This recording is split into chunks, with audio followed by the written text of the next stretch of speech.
Hi, I'm Robert, and thank you first of all for letting me be a part of the Give 'em Hope campaign.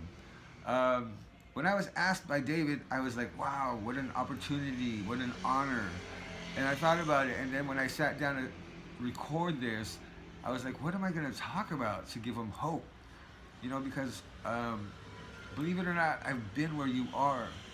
I've been at that hopelessness, at that desperation, at that loneliness, that nobody cares, nobody loves you, nobody likes you, everybody thinks you're ugly. I've been there. I have been there, and I thought to myself, what can you tell me back then that would have given me hope? And the last thing would have been some guy recording a video trying to tell you how beautiful life is today, la la la la la, because that wouldn't have given me hope. That would have given me more things to be depressed about.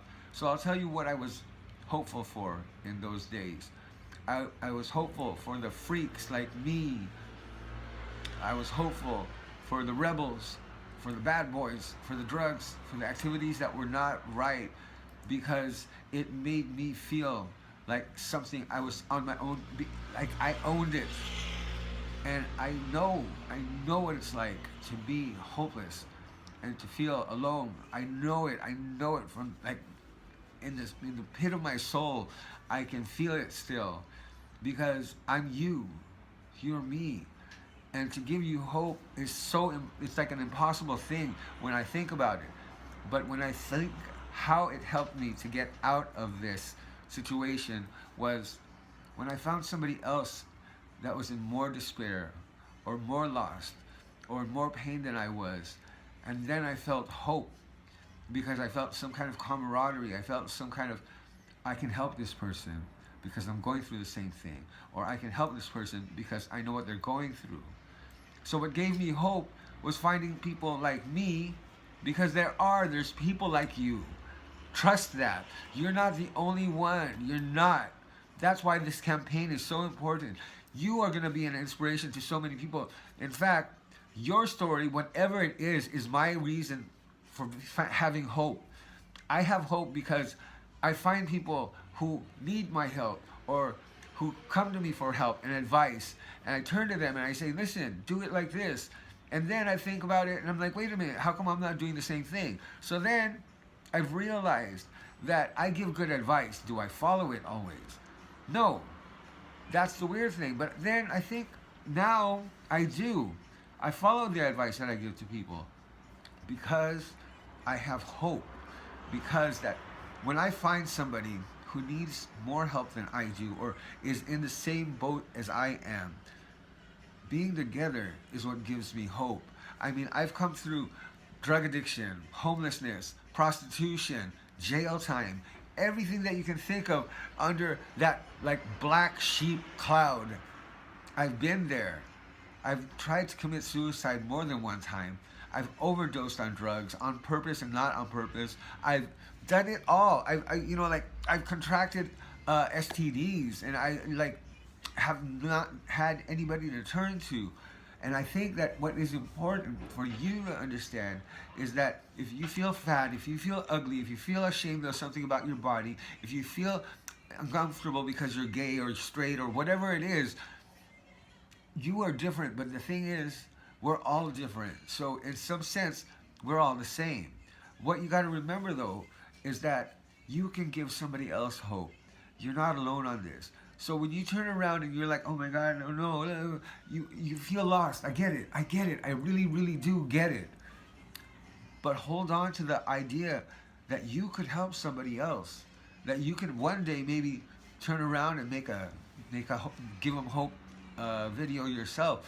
Because when you think about life, it's today. And today we're fighting the coronavirus. We're like isolated in our homes. I'm going cuckoo because I'm a social butterfly now. But what I got is you. And what you have is you. And you, the way you are, is perfect. Always remember that.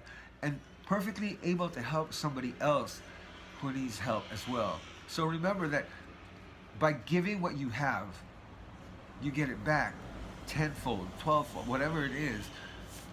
because you can't keep what you have, that pain, all to yourself.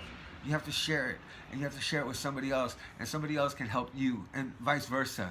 Because when it comes down to it, what gave me hope was that solidarity amongst other freaks like me. The freaks, the geeks, the gangbangers, the prostitutes, the weirdos, everybody that did not fall under that category of this is the way it's supposed to be, that cookie cutter, this is you, this is how you're supposed to have, supposed to have a wife, 3 kids, a white picket fence, a dog, a cat, blah, blah, blah. And I'm 50 years old now, and I don't have that.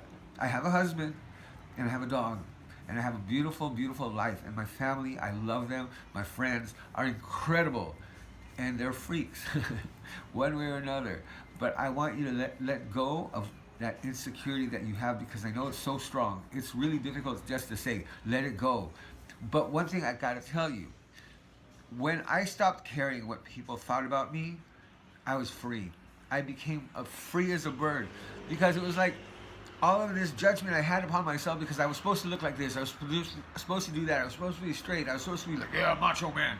And I played the part, but I wasn't happy. But once I let go of the idea of like, oh, I have to make everybody happy, I have to make this person happy, that person happy, my parents happy, I have to get an education, I gotta do this, I gotta do that. Bah! No.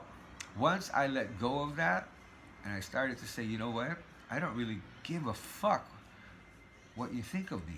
Whether you like me, you hate me, because we're not all gonna get along. We might not agree on everything, but I will always respect the other person, whether they don't like me or not. And that's the thing. Once I let go of the idea that everybody has to like me, freedom. Absolute freedom. So if there's anything that you're going to walk away from by listening to this, let go of the idea that you have to please everybody, because not everybody's going to like you, no matter how likable you think you are or unlikable you are. Nobody's going to be that person. And the other one, find somebody else that you feel you can help. That's how I can give you hope. I hope so. All right. See you guys later. Have a great day.